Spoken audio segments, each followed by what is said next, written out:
We play. We fight. We conquer. Welcome back to the Freak Show. It is I, your host, Bumpy McSquigums. I'm joined by Party Commissar as Abelard and Idira. I am also a battle sister, which is weird. It's fine. We're playing Warhammer 40k Rogue Trader, which that's me. I'm Rogue Trader now. Theodora von Valencius did not make it, and we don't really know what happened to her yet, which is troubling. Commissar read a bunch of Abelard stuff last time. The deputy's deputy of the deputy with the deputy. How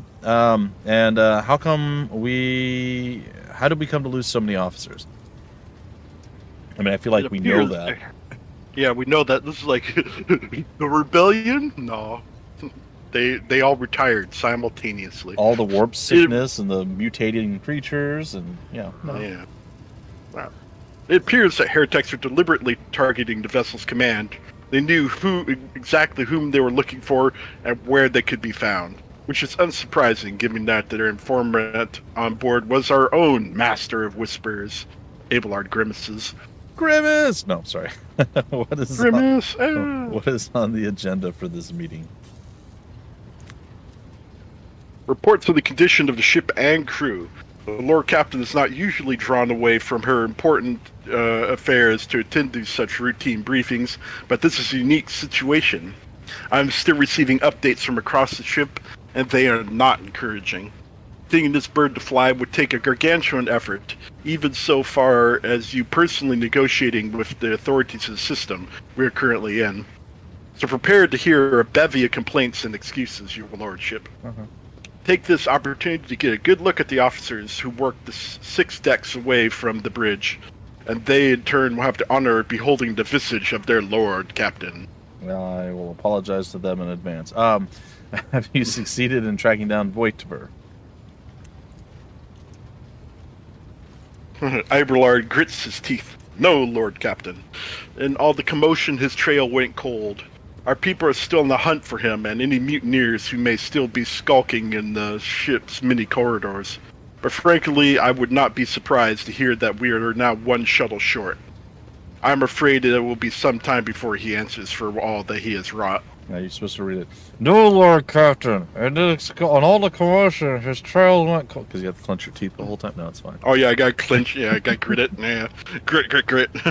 Wait, Abelard. There is an altogether more pressing problem. I do not wish to be the rogue trader. Nah, that's fine. Already start the briefing. Summon the officers! With a gesture, Abelard relays the order to the adjutants at the far end of the magnificent chamber. Ooh, fancy. Oh, stuff's happening. Oh, look. He's from the Vampire Hunters game. The little arms and stuff. Sorry. Yep. A dozen pairs of eyes bore into you, the expressions revealing restraint, joy, curiosity, and wariness. Attention, officers! You have been granted an honor. Lord Captain Bumpilius von Valencius will personally conduct today's briefing. Our most gracious Lord Captain is ready to hear your reports. That's me. No. Perhaps you would introduce those present, Abelard. I haven't the time to be listening to every last officer on this hulking rig. Abelard, give me a what are the major problems? What needs to be done? All right, introduce those who are present. As you wish, your lordship. Abelard points to a tall, slender woman whose body seems to contain as many implants as it does flesh. Huh. That means something different in today's terms versus Warhammer's terms. Versus 40k terms. All right. Vigius Suriata of the Toliman line, our new Vox Master. Oh, well, that's easy for you to say, I guess. All right. Vox Master Vigdis, it is an honor to serve your lordship. That's a lady? I had no idea. On my first playthrough, I didn't read that. It was... Really? Well, she definitely don't have any implants. Sorry, what? The Vox Master offers a deep bow. Aboard this vessel, you have at your command thousands of crew members and hundreds of officers and section chiefs. I am responsible for receiving, processing, and sending all communications between you and them, as well as external sources. I'm your eyes and mouth, Lord Captain. Well, it's weird. Thank you. Beside her is Ravor, the master helmsman. He steers our ship along the course set by the Lord Captain and monitors the void around us to ensure that we do not stray into an asteroid field or a pirate trap. Yeah, we met. The bearded man with pale, almost transparent skin, large, dark circles under his eyes, and a dour expression that seems hardwired into his face, gives a sullen nod. Hail, Lord Captain! This here ship is as good as home to me, so rest assured she's in safe hands. I'll die before I let her come to any grief. I mean, have you looked around? You see the smudges of fire there on that you're standing in, literally? I feel like there's been some grief. Somebody clean this carpet. All right, sorry. And lastly, our High Factorum, Janus Danrock, who oversees supplies, procurement, and general material well-being of the ship. Sweet. Hi. Oh gosh, that person. High Factorum Janus Danrock. Dressed in an embroidered jacket, the heavy-set man with oiled hair offers an smile and bows. I'm present honor, your lordship. You may trust me with all matters concerning your comfort. Everything will be done to the highest standard. Thanks. In the second row, we have 3 officers charged with overseeing the ship's vital functions. The Master of Ordnance is responsible for artillery aboard, and Furnace Master, whose crew work to prevent and extinguish fires in the ship, and lastly, Drives Master, servant of the Omnissiah. Omnissiah. The 3 officers salute you. The Infernus Master does so with confidence, while the Master of Ordnance betrays nervousness. The Drive Master offers a salute resembling a dance involving the complicated manipulations of all the tech priests. Mechadendrites. What? Mechadendron? Mechadendrites, yeah. Okay, that thing. Thank you, Abelard. Is that everyone? Greetings to you all. I serve at your pleasure, Lord Captain. Yeah, you do. All right. I wish to hear the Infernus Master's report. Yes, Lord Captain. The tall young man bows his head in deference. I can report that all fires across this deck have now been extinguished. The preliminary damage assessment, in terms of material losses and crew casualties, has been completed. The results have been submitted to the Seneschal and the High Factotum. Okay, there's totems. Sweet. Posts passed to him after the previous Infernus Master and his next 3 deputies expired in the line of duty. It's awful. Abelard remarks with a low voice pitched for your ears only. The lad was managing well so far. He could take it the heat, so to speak. Get it? It's a funny joke because, he puts out fires. He is a fire master, after all. Or an Infernus Master, as it were. Huh. High Factorum, do you have your report? Great. Give me a minute. He has such a long one. I know, and it's a tough voice. All right. Toiling. Such a dumb voice. We are toiling today, day and night, to compile a full account of the losses. The task will require next to no involvement from your lordship. I will personally ensure that all damaged components are given into the tech priest's hands for that's so hard to do. attention, and that all losses I give up. Supplies are replaced. There is only one resource that I cannot replenish single-handedly, and that is people. We have lost more than 2,000 crew members, and unfortunately, this number is not confined to the scum of the lower decks, which are easily replaced, but also includes trained professionals. Oh my god, he's still talking. We will be able to make up our losses on the nearest planet, Rykad and Minoras. However, the planet, the whole system in fact, belongs to the Winterscale Rogue Trader Dynasty. We cannot simply begin recruiting on the planet without first coming to an understanding with the governor.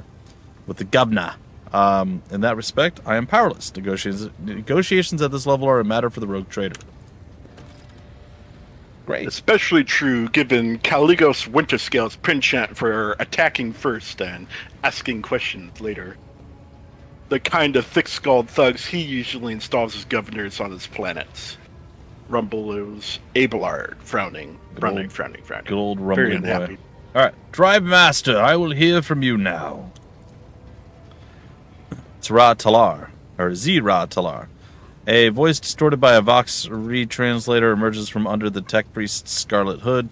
Lord Captain, the foes that set upon this noble void ship destroyed the repositories of hundreds of machine spirits. The great warp engine, entrusted into my charge, is unharmed, thank the Omnisaya. But its spirit mourns its dead brethren. We have not yet identified a prayer protocol capable of assuaging its sorrow and anger, machine spirits. A spirit believed by the adherents of the cult Mechanicus to inhabit and control any technology in existence. So, not real. Got it. It also includes AIs and sometimes actual demons living inside machines. So, sometimes real. Sometimes real, most of the time not real. It's like, hey, this happened once. It must be true for everything. I got you. Yeah. With great sorrow, I must also report that the Engine Seer, Prime, Overseer, and spiritual authority of all tech priests on board fell in battle. Well, that's not good. The Magos was betrayed by the little flesh that remained part of him. That's also bad. A most terrible loss. There is no one among my comrades aboard whose experience and comprehension of the sacred protocols equals that of the fallen Magos. We require a replacement just as soon as we can possibly get one. Alright, would you care to translate the esteemed Drive Master's words? I think I get it. I see. Yeah, it doesn't seem hard to understand to me. and only you know. The tech priest bows her head. Alright, helmsman, deliver your status report, sir. Right you are, Lord Captain. To cut a long story short, the outlook is bleak. The ship's sound more or less, but without our Engine Seer Prime and Navigator, who fell in battle, we have no way out of the system. If we try to set so much as a toe inside the warp, we do not. I don't know what will happen first: our warp drive being torn to pieces, or all of us melting into the bulkheads. Both of those don't sound like good things. Your Lordship, if you will allow me to interject, when we arrived in this system, my crew followed standard protocols and conducted a count of all the available communication channels in the region. One of them was a Navis Nobilite station. The station maintains complete Vox silence, but even its presence here inspires hope. To have located a navigator in the very same system is an incredible stroke of luck, a true blessing from the God Emperor. An ancient organization of noble mutant families whose genes allow them to safely guide warp-capable void ships through the Immaterium. Oh, well, that's convenient. Mm-hmm. If I were you, I'd grab this chance with both hands, or else you'll be eyeing up asteroids to use as your new residence. In slightly less crappy news, we will go round and round this system till our heads are swimming, as long as the Prometheum and supplies last.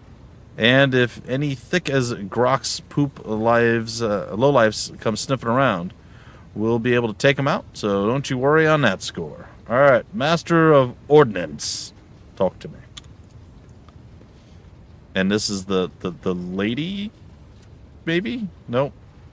Nothing looks like it. The dude in the back with the blue. The Master of Ordnance gives you a gloomy look. No, my job's simple. Maintain the arsenal and fire where I'm told. But just ask anyone. We've got no able crew. No Lord Captain. Wait, what did you just say? Bum, bum, bum. Master of Ordnance, you forget yourself. The Master of Ordnance chokes back the words as he was obviously about to blurt out without thinking. He casts another look at you before lowering his gaze. I apologize profusely, Lord Captain. Pardon the fool. The ship is in ruins. Every other officer is dead, and the Lord Captain is no longer with us. Fear has taken hold of me. He looks up at you. But I've heard of you. Oh, yes, your fame has reached even as far as the expanse. I can't be showing myself up in front of... What? I can't be showing myself up in front of an illustrious person such as yourself. I don't know what that means. He adjusts his uniform and stands ramrod straight. The Master of Ordnance can report that the rest of the arsenal has been saved and the battery is in good order. We are ready to fight. That is the Lord Captain's will. So, to summarize, we have sustained serious losses in crew members, and we require a new Engine Seer Prime and Navigator. Is this all that is preventing us from continuing the voyage? Precisely. No, go ahead. Precisely, Lord Captain. But bear in mind, this will not be the end of our trials. The ship's systems must be properly inspected for major damage, which can only be carried out at Footfall Station, home to the only dockyard in the sector. But we will never reach Footfall without first solving these three immediate problems. Footfall is the massive void port on the edge of the Coronis Expanse and a notorious hotbed of vice, trade, and rogue trader intrigue. Han shot first. All right, what can you tell me about the system in which we currently find ourselves? And thank you for all your reports. Yeah, what about the system? Where are we at? What's going on? Ooh. I see two Voxmaster on this point. Mrs. Tolliman? Torliman. Tolliman? We are in Owlcat star system, and our voyage here was undertaken on the orders of your lordship's predecessor. The three inhabited bodies in the system and our attempts to send Vox messages have produced confounding results. That's not a good sign. The Novice Nobilite station has not simply failed to answer, it seems to be maintaining total Vox silence.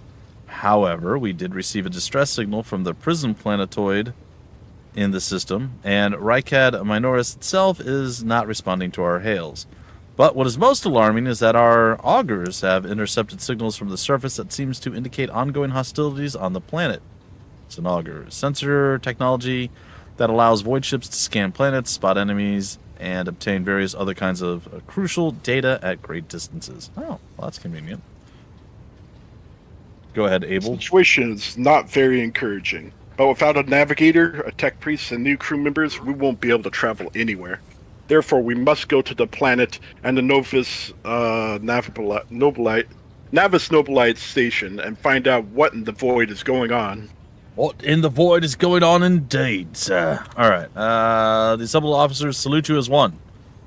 For the rogue trader, Oh, okay. You got more stuff to say. Yeah, lots of talking from Abelard. Yeah. Your lordship, there is one other thing. A confidential matter of the utmost importance. Lady Theodora, Abelard hesitates, your eternally esteemed predecessor, brought the ship here to the system for a reason. She was given a secret commission. You perhaps are wondering who has the authority to commission a rogue trader to do anything. Yeah. I shall tell you. The Lord Inquisitor, the Hand of the Emperor, the chief architect of his will in the Coronis Expanse. Okay, so you said Emperor, Council, Inquisitors. And then the Lord Inquisitor leads the Inquisitors, I assume? Oh, yeah, he's like a high-ranking Inquisitor. A secret organization tasked with hunting down the myriad threats to the stability of the Imperium and all mankind. Okay. I would be honored to fulfill the Inquisitor's commission. What is it he asked to Theodora? I came across a strange handwritten letter on Theodora's desk. It was signed XC. You're referring to the contents of that note, I presume? Yeah, that one. Ah. Yes, quite right. XC. Xavier Calcazar. Calcazar. Lady Theodora was to seek out the Lord Inquisitor's right-hand man, one Heinrich van Kallax. An interrogator, you understand. All I know is that he is somewhere in the system, and we must find him and offer him whatever assistance he requires, then deliver him to Footfall in the Furibundus system. Finding him without any more information to go on will be difficult indeed, but an Inquisitor is an important individual. The authorities in the system, either the Navis Nobilite or the governor of Rakiad Minoris, may know something. So, all right. That is all of it, your lordship. You have a great deal of work ahead of you, but it's a mere taste of the daily burden of a rogue trader. Soon you must take up the reins of the Von Valencia's protectorate. Abelard gives you another scrutinizing look, as if trying to gauge how long you'll hold out under this mountain of problems. His face softens slightly, and he seems he's about to offer some words of encouragement. Encouragement. Oh, yes, from our seneschal here. Does his head explode or something? Oh, okay, this seems bad. Idira, Sister Argenta, explain yourselves. The Sister of Battle grimly nods toward Idira. The psyker is suffering some ailment, or dark madness. She insisted on seeing the rogue trader. I judged that it would be unwise to leave her unsupervised. For a brief moment, Sister Argenta's voice sounds hesitant. I was also hoping to approach you with a personal request. But it can wait. Speak with me when you have time, rogue trader. Adira's glazed eyes rove over those assembled. One word bursts from her lips. Daybreak! Calm down. Adira, come to your senses. Abelard, bring the witch to heel. If there is nothing else of value to report, I declare the briefing concluded. It is time to get to work. Come to your senses, Adira. Damn it! Adira presses her fingers to her temples in desperation. Your lordship, here's the thing. I was trying to see the immediate future, and it hit me so hard my head is still spinning. Something very strange is heading our way, and I can't make out what it is no matter how hard I try. A single word is all I can make out. Daybreak, or maybe it's dawn. And it's ringing and ringing like an echo, like a bell. But if it's daybreak, then why is it so dark? Cannot extract any information of value from a single word. Can you tell us anything else, Mr. Stellas? No, not yet anyway. The voices are going berserk, all shouting at once. I can't make any sense of it. As soon as I know or sense anything, I'll report it, all right? Lord Captain, if you want me to take a closer look into your future, find me on the bridge and we can talk. Lady Theodora was well served by my whispers on many occasions, and I'm sure you would benefit from them as well. The psyker's bitten lips stretched into a wry smile. There's nothing else of value. I declare this done. It's time to get to work. Work, work. Work, work. Zug, zug. All right. We did it. We're heroes. We are free and clear. Use the system map in the center of the bridge to issue orders to the crew. I don't want to get out of my chair. Oh, I'm already out of my chair. Never mind. I stood up. This is my fault. Boat 3, do you copy? Finish cleaning and return to the docking station. I'm just going to talk to good old Vigdis here. Thin pale woman stands out amongst the rest of the crew. There is a thick bundle of cables coming out of the back of her skull, disappearing under her ceremonial garment. And you see the grate of a quietly humming vox where her mouth should be. The woman sees you and bows her head in a respectful greeting. How may I serve you, Lord Captain? Ooh, fellowship. I don't think I have 40 fellowship. Nope, if you hover over the fellowship, it tells you our chance. Ah, got a 75% chance. With abs. With the good old honest Abe.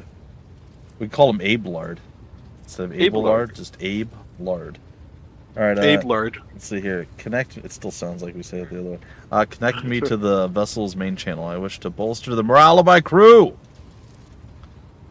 Yeah! The Boxmaster nods obediently and presses several switches on the device she is holding. It is done, Lord Captain. We gained 44 experience. What? You address the crew with a rousing speech and hear your voice roll through the ship, reaching even the normally quiet corners of the vessel. When the broadcast ends, you hear distant sounds of approval.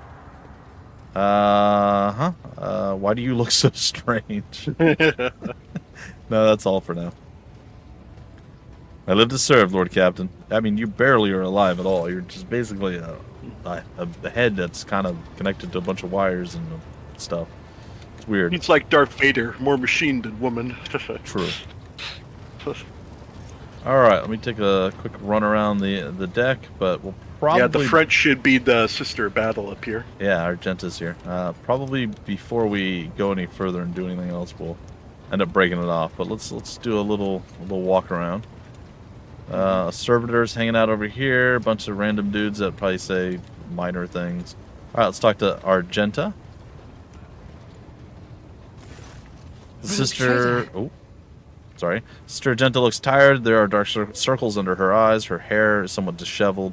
And she moves like she's a little on edge. Rogue trader, she said. You said you had a personal request for me. Tell me about the Adepta Sororitas. Tell me about that. Yeah, do that thing. Gladly. Oh. There are none more faithful to the God Emperor than my sisters. We fight against his enemies by the will of the Holy Ecclesiarchy. Hey. I beg your pardon, She rogue interrupts trader. herself and Here snorts. I am talking about what every lesser noble in the Imperium knows. So what exactly are you interested in hearing about? I'm just happy that I figured out ecclesiarchy myself. The religious body of the Imperium, also known as the ecclesiarchy, the Adeptus Ministorum, which venerates and promotes the worship of the Emperor of Mankind. They say the Adeptus Sororitas are the fiercest in their faith among the warriors of the Imperium. Is it true? It is. The Sisters of Battle are a fire lit by the God Emperor. They are the echo of his voice that travels through the dark expanses of the universe. We bring his wrath to heretics, mutants, and other enemies of humanity. We protect the faithful from the unholy and unhallowed. Sometimes with words. More often than not with a bolter. Well, when at first you don't succeed, shoot, I guess. Are all sisters truly as faultless as you say? Even the novices of the Adeptus Sororitas are drawn from among the most worthy. Those who have taken the vows and become a full-fledged sister are the best of the best, tested by trials of body and spirit. Yes, there have been cases when a sister stumbled or showed weakness, but do not expect to hear a story of depravity or downfall from me. Okay. Seems Each weird. such occurrence is a great tragedy for us all. Light cannot bear the smallest speck of darkness within. And thus those who have trespassed or shown weakness of spirit are given a chance at redemption. They are called Sisters Repentia, and may the enemy tremble before her, for nothing can stop a sister of battle who yearns to be cleansed of faults and weakness. Cool. Wearing nothing but robes, no armor, eviscerator in hand, those sisters who have once faltered find repentance on the battlefield. Their lives are seldom long, but a death in the name of purgation is a better fate than to live with a shadow in one's soul. What is an eviscerator? It's a type of weapon. It's a huge chainsaw. Okay. Fun. Okay, so what order are you from? Once I had completed my novitiate, I was sent to the Calixian branch of the Order of Our Martyred Lady, assigned to the Order's Pronatus. The Order's mission is vital and noble. The Sisters Pronatus protect great relics of the Imperium. We guard them, preserve them, escort them when they are brought onto the battlefield or presented for pilgrims to venerate. Okay. And we seek out the relics that have been lost. Neither a coven of heretics nor the most wicked death world can deter Sisters Pronatus when their goal is to return a piece of the great legacy of the Imperium into the hands of the faithful. So they're archaeologists? Is that basically what they are? They just go and they seek out relics of the past, unearth them, and bring them back? That's one of the things that they do. The Order Pronatus is not one of the Order's militant, and yet you are a trained fighter. That's a good point. Don't let the name deceive you. Don't. The Order's militant trains sisters to march onto the battlefield as an army. That does not make sisters who belong to the non-militant orders timid and helpless. Well, Both the solace-bringing Sisters Hospitaller and the enlightened Sisters Dialogus know how to greet enemies of humanity. Their dialogue with heretics is usually quite short, with the last word being a bolter discharge. she really relies on those guns, don't she? And my order has all the more reason to be known for the martial prowess of its sisters. We are the keepers of the Imperium's relics. What would become of our blessed hero's legacy if the Sisters Pronatus could not protect it? After a short pause, Argenta adds with somewhat arrogant haste. Yeah, she's not real modest, is she? No. You said you belong to the Calaxian branch of your order. What brought you to the Coronis Expanse? The Order sent me to Footfall. My undertaking was to assist the local priesthood of Drusians in caring for a sacred reliquary that had been there since the time of Parsimist Owain, the station's founder. What's a Drusian? Followers of the cult of Saint Drusus, a legendary hero of the Angevin Crusade who founded the Calaxis sector for the Imperium of Man. I don't know what that means, but I like it. I'm here for it. Are there any other members of the Adepta Sororitas in the Kronos Expanse? I can read sometimes, promise. None that I'm aware of, but the Sisterhood's orders are many, and can operate independently of one another, sending their sisters wherever their presence is needed as deemed by the Ecclesiarchy. Perhaps somewhere in the Lord Inquisitor's retinue, may his path be blessed, my sisters perform their duty as we speak. I wish it were so. Even a single evening spent in joint prayer and training would bring me joy. Sure. All right. Nothing more about the Sisterhood?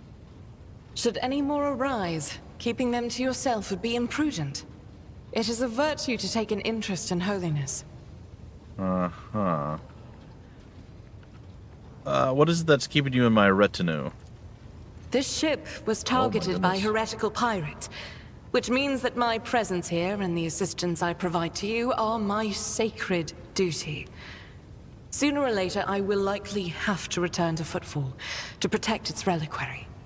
But for now, I wish to remain a part of the Rogue Trader's crew. Cool. It pleases me that you to have a servant of the Golden Throne of my crew.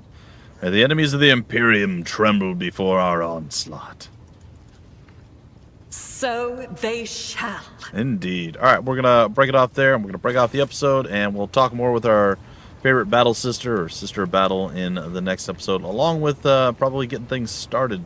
There's more to wander around on the ship to do, which there most assuredly is. We will do that, and then eventually, I guess, do we, choose where we go with the ship, I think? Something along those lines? We choose... Yeah, we navigate around, so we'll choose what we do next at the hologram of the globe. The Globogram. All right, so the Globogram will take us somewhere, and we might get to that next episode, or maybe the following one. But either way, a little bit more world building, a little bit more learning about the various characters and stuff, and I'm having a good time. I'm liking it. I'm learning stuff, and we have our own repository of knowledge, Commissar, to keep us on the straight and narrow. I like it. Any final thoughts, good sir? Oh, pretty good. Argenta Spiria's personal, right? She's she's real humble. Mm-hmm. Real humble. All right. Until the next episode, he is Party Commissar. I'm Bumpy Squiggums. See you next time.